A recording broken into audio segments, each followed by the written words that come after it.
Bonjour et bienvenue à toutes et à tous sur notre chaîne Astronature 49. Nous voilà déjà arrivés au mois d'octobre 2024 et ce mois-ci, nous avons choisi pour notre émission consacrée aux éphémérides de nous diriger tout d'abord vers la plus grande planète naine de la ceinture d'astéroïdes, à savoir Cérès, qui s'approchera de l'amas M54 le 7 du mois.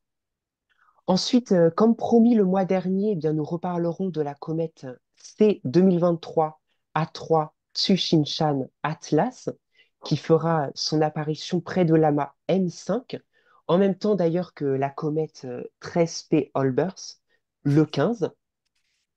Et pour terminer, eh bien, nous détaillerons deux essaims météoritiques à observer durant ce mois d'octobre.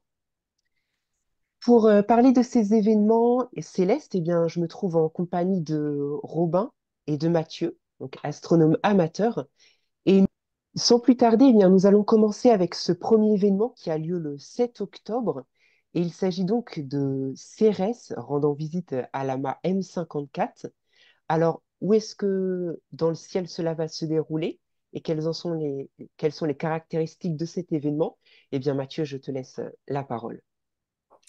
Oui, effectivement, et puis c'est un événement très intéressant puisque c'est un événement qui est plutôt rare dans notre présentation d'éphémérides, un événement quasiment 100% dédié au ciel profond. Vous allez très vite comprendre pourquoi. Alors en fait, cet événement-là va se situer donc très bas sur l'horizon sud en début de nuit, donc ce fameux 7 octobre 2024. On va commencer par parler un petit peu, si vous voulez bien, enfin de chaque objet séparément, en commençant par M54.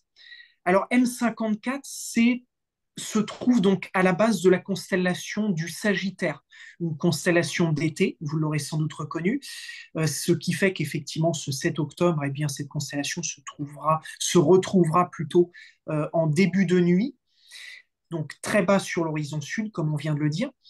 Et c'est un amas qui se trouve en fait près de l'étoile Acela, autrement appelée Zeta du Sagittaire, un système binaire, donc composé de deux étoiles, qui est en fait de deuxième magnitude, donc relativement brillant et facile à détecter dans le coin gauche, dans le coin, oui, en bas à gauche de la fameuse théière, qui est la forme caractéristique de la constellation du Sagittaire, bien entendu. Alors, en M54, c'est quoi? On l'a peut-être évoqué tout à l'heure, c'est un amas globulaire.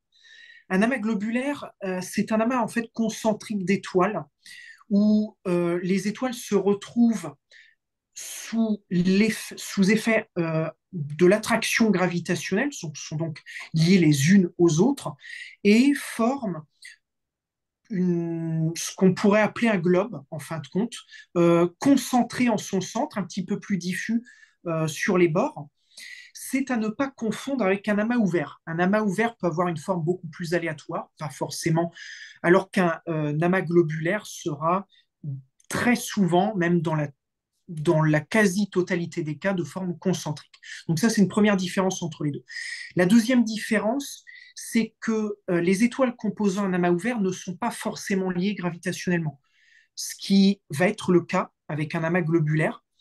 Et puis la troisième différence, c'est qu'un amas ouvert se situe généralement, enfin, est associé ou plutôt dépendant d'une galaxie. En l'occurrence, les amas ouverts que l'on retrouve le plus facilement dans notre ciel nocturne sont souvent associés à notre Voie lactée.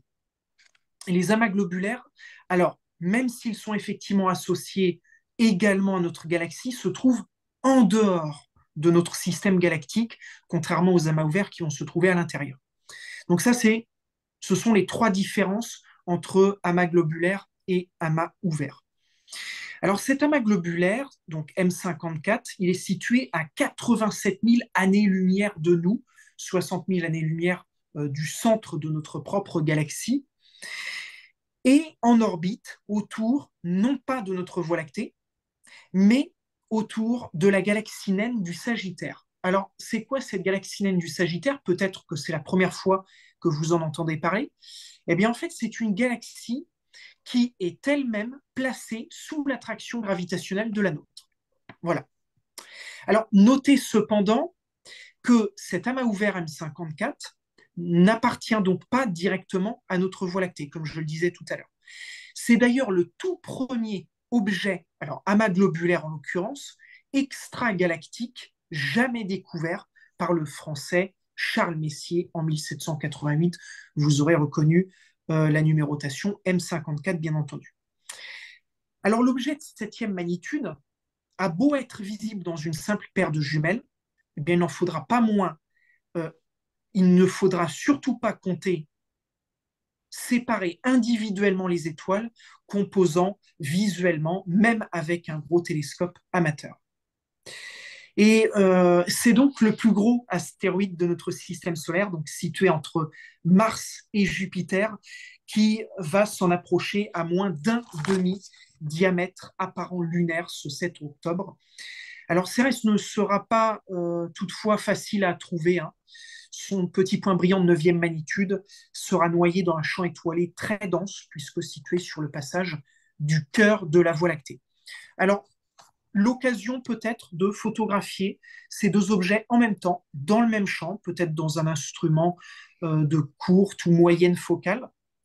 Mais en tous les cas, l'occasion aussi de suivre le déplacement de Cérès, peut-être que ce sera d'ailleurs le meilleur moyen de repérer l'astéroïde Cérès, même si vous aurez peut-être certainement même une carte du ciel euh, à vos côtés, histoire de pouvoir repérer plus facilement l'objet. Eh bien, vous pourrez suivre cet objet-là si vous avez évidemment d'abondantes nuits claires à ce moment-là, sur plusieurs jours, histoire de faire peut-être une petite mosaïque de ce petit point Cérès qui passera dans le champ auprès de l'amas M54. Voilà, merci donc Mathieu de nous avoir détaillé cet événement. Et nous passons maintenant à bien, ce deuxième événement qui a lieu le 15 octobre. C'est un trio qui se forme dans le ciel du soir avec les comètes C 2023 A3, Tsushinshan Atlas, 13 P Olbers et l'amas globulaire M5. Alors cette fois-ci, eh bien, Robin, est-ce que tu peux nous donner quelques caractéristiques sur cet événement et puis en même temps, eh bien, quelques conseils techniques pour l'imagerie? Et alors, bien sûr, vous vous rappelez de cette comète-là, elle était visible déjà le mois dernier, mais c'était pas vraiment facile puisqu'elle était très proche de l'horizon d'une part et très proche aussi du Soleil, ce qui faisait qu'elle était pas forcément très très bien visible, un petit peu noyée dans la lumière du Soleil. Et cette fois-ci, en octobre, on aura l'opportunité de l'observer, mais d'une façon beaucoup plus intéressante, parce que elle sera visible en tout début de soirée. Alors, ça reste pas non plus la nuit complète, et cette comète-là, elle sera visible vers les 20 heures du soir, à peu près un petit peu avant. Ce sera le début, le tout début de la nuit, hein. Donc, on n'aura pas forcément un contraste aussi saisissant que si on était en pleine nuit, bien évidemment, mais elle sera nettement plus visible que le mois d'avant. Donc, la particularité de cette comète-là, c'est qu'elle sera, entre guillemets, en conjonction, elle se rapprochera avec deux autres astres assez intéressants. Une autre comète, en fait, qui sera un petit peu moins visible, c'est la comète 13P Olbers, et elle se rapprochera aussi de l'amas globulaire M5, M Messier 5. Donc, ça peut être super intéressant de l'observer.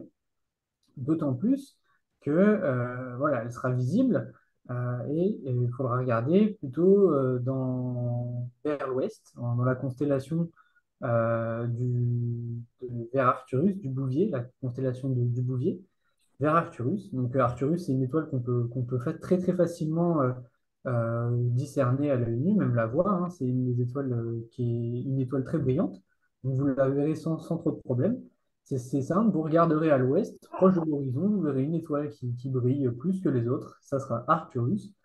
Et dans cette zone-là, un petit peu sur la gauche, hein, enfin, par rapport à votre sens d'observation, vous pourrez tomber sur cette comète, la comète 2027-2023 A3, Tsushinshan Atlas. Bon, c'est pas forcément facile à prononcer pour nous, bons français qu'on est. Et donc voilà, vous pourrez bien évidemment l'observer à l'œil nu, Mais voilà, ce qui sera le plus intéressant, ça sera peut-être de l'observer avec une paire de jumelles, parce que ça sera quand même assez étendu dans le ciel. Donc une paire de jumelles, en termes de grossissement, ça peut être vraiment très très bien. Et si vous avez une âme un peu plus de photographe, vous pourrez tenter de prendre cet événement en photo. Donc voilà, il y aura les trois astres plus ou moins proches l'un de l'autre, et vous pourrez le prendre en photo. Pour cela, vous pourrez soit utiliser votre smartphone avec un trépied d'appareil photo, ça peut être faisable, ça peut se tenter. Mais si vous avez un appareil photo numérique, ça sera nettement mieux. Avec un objectif grand angle, ça peut être aussi très intéressant.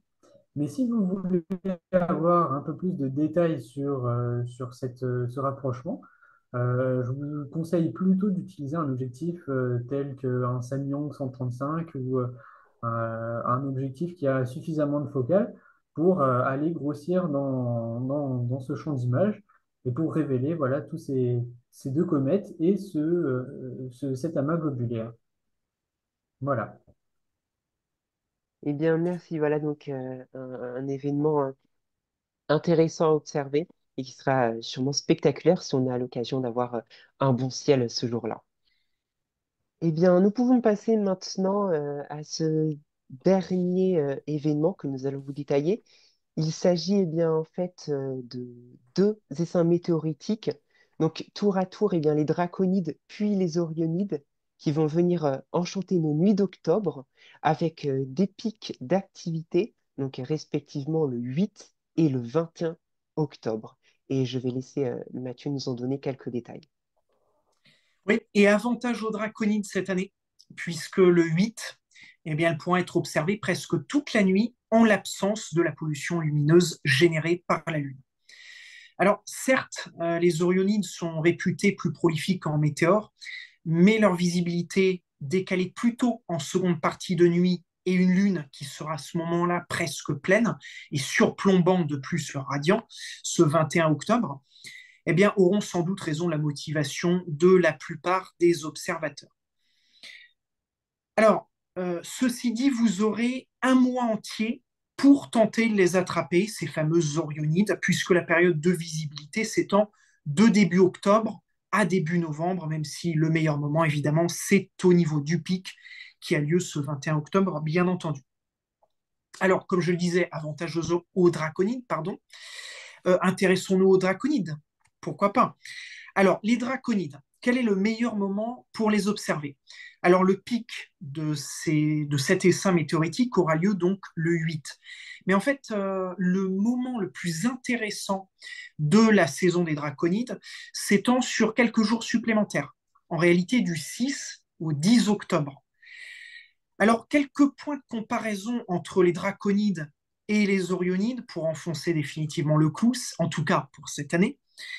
Les draconides eh bien, ont pour source la fameuse comète 21P Giacobini-Zinner.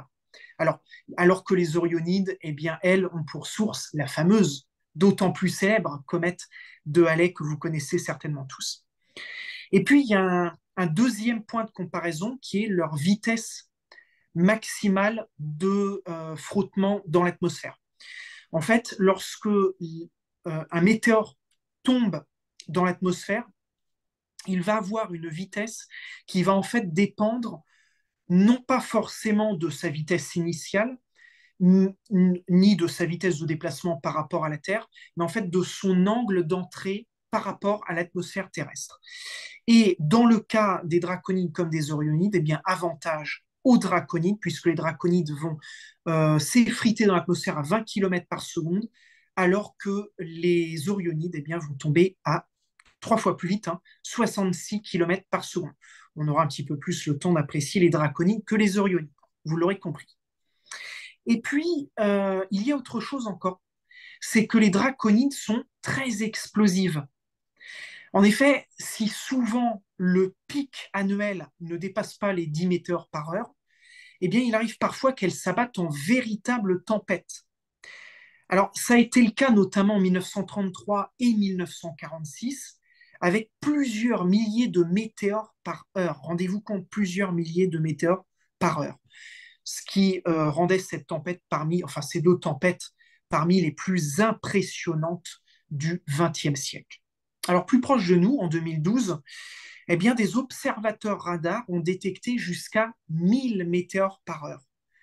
Seulement, eh bien, le radar détecte plus facilement les météores, notamment de petite magnitude, que n'en est capable de faire l'œil humain. Et c'est là d'ailleurs où toute la différence se fait, puisque vous aurez peut-être compris que lorsque l'on parle d'un pic de, admettons, 20 ou 30 météores par heure, eh bien en fait, on parle de l'intégralité des météores qui vont tomber dans l'atmosphère terrestre, ce qui inclut non seulement les plus brillants, mais aussi les plus faibles qui ne seront pas forcément toujours observables avec l'œil humain, notamment lorsque les conditions d'éclairage nocturne ne sont pas très favorables. Voilà, donc un mois qui sera bon et propice donc pour les amateurs d'étoiles filantes. Très intéressant. Merci en tout cas pour toutes ces informations et explications que vous avez pu donner pour ces événements de ce mois d'octobre. Et avant de conclure notre émission, eh bien, nous allons vous présenter comme chaque mois les plus belles photos du ciel que nos amis bien, ont pu réaliser. Alors, à commencer par cette photo du soleil, donc, qui retrace l'activité du soleil tel qu'il a été le mois dernier. Et comme eh bien, vous pourrez le constater, eh bien, Mathieu, qui a réalisé donc, cette photo, commence enfin à maîtriser l'imagerie solaire en UV. Et cette photo, eh bien, en est le résultat que l'on présente justement ce mois-ci. J'en profite aussi pour vous renvoyer eh bien, vers sa chaîne L'Explorateur du ciel, où là, eh bien, vous pourrez retrouver des images du soleil en haute résolution, notamment eh bien, dans sa dernière vidéo qu'il a pu y consacrer pour des images en date de septembre 2024. Nous passons maintenant à cette deuxième photo qui est une photo donc du ciel profond prise avec un Sony A7 III par notre cher ami Robin depuis Saint-Dizier. Alors pour cette photo, une trentaine de minutes de pause et une image traitée sans doff, donc un résultat stupéfiant que je vous laisse admirer.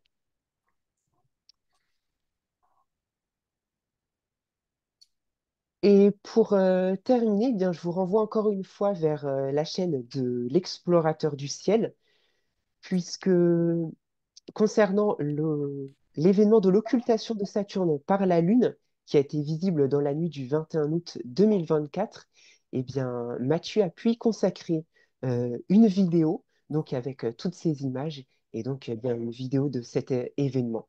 Donc, que je vous laisse bien sûr visionner sur sa chaîne. Voilà maintenant que se termine notre émission. Et donc, un grand merci à vous, chers auditeurs, de nous avoir suivis une fois de plus. Nous espérons bien sûr que ces éphémérides vous ont permis d'en apprendre un peu plus sur ces merveilleux objets célestes. Et nous tenons également eh bien, à remercier chaleureusement nos 600 abonnés maintenant sur la chaîne. Votre soutien nous encourage à continuer et nous sommes ravis eh bien, de partager avec vous eh bien, notre passion. En attendant notre prochaine émission, eh bien, levez les yeux vers les étoiles et on vous souhaite un bon ciel à toutes et à tous.